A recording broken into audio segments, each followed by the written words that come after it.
Hi guys, it's Blythe and I am here in the pit at Dundonald Castle to tell you a very special and a true story in honour of Halloween this year.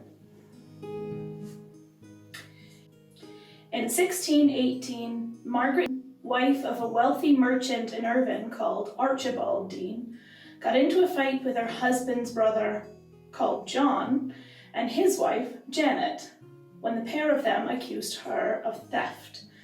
Though the family made up because the courts and the church told them they had to, Margaret never truly forgave John and Janet.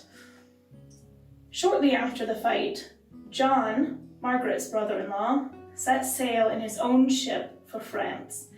And as his ship sailed off, Margaret was heard on shore shouting curses towards the ship and praying that it would sink. After a few days, the ship was meant to have come back into port, but it had not appeared.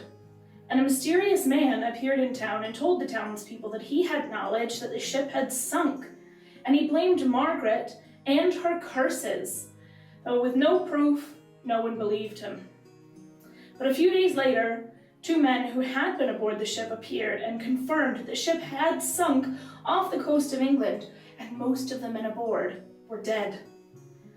At this point, the mysterious man put further suspicion on Margaret, saying that before the accident, she had come to him to have him teach her some of the art of magic, but that he denied that he could teach her anything. To make things worse, the mysterious man said that just after the ship had set sail, he went to Margaret's house, suspicious of her, and was there with her and two friends making small clay figures of men on the ship and a figure of the ship itself, and then they all left the house in the company of a large black dog, which he took to be the devil, and they cast the figures into the sea, enchanting spells and turning the water red. One of the women present was named Isabel Taylor, and she was arrested and held in the church while the bailiffs trapped Isabel's 8-year-old daughter and forced her to confess all of the things that the mysterious man had said and confirmed them to be true. With all of the evidence against her, Isabel had no choice but to say that it was all true, but that Margaret had forced her to do it. Fearing for her life, Isabel jumped from the church tower where she was being kept, and she was so injured when she hit the ground that she could go no further. For 5 days, she was allowed to suffer from her injuries and was pressed for a confession until she died, and even on her deathbed, she maintained her own innocence. After Isabel's death, the justices turned their eyes to Margaret and tortured her by putting her legs out straight, putting iron bars on top of her shins, and adding more and more weight until her leg bones were cracking.